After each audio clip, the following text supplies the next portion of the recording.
Šauliai, trumpa 2026 metų taro prognozė Šaulio ženklo žmonėms. Jūsų pagrindinė metų energija - kardų tūzas, jūs kažką nuspręsite, nurėšite, atrėšite, įsiskirsite, perėsite į kitą darbą, išvažiuosite į kitą gyvenamą vietą. Sprendimai, jūsų darbai, jeigu turite darbą verslą, jame ir išliksite.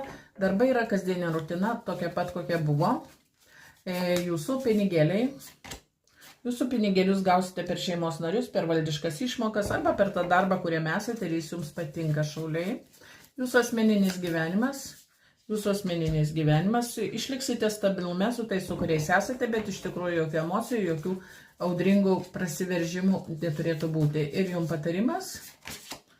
patarimas, konkuruokite, jūs neramaus būdo, jūs konkurencingi, jūs turite idėjų, planų, konkuruokite, dalyvaukite ir jūs tikriausiai laimėsite, tikriausiai jūsų pusėje bus tiesa. Tai toks būtų trumpas palinkėjimas šauliams.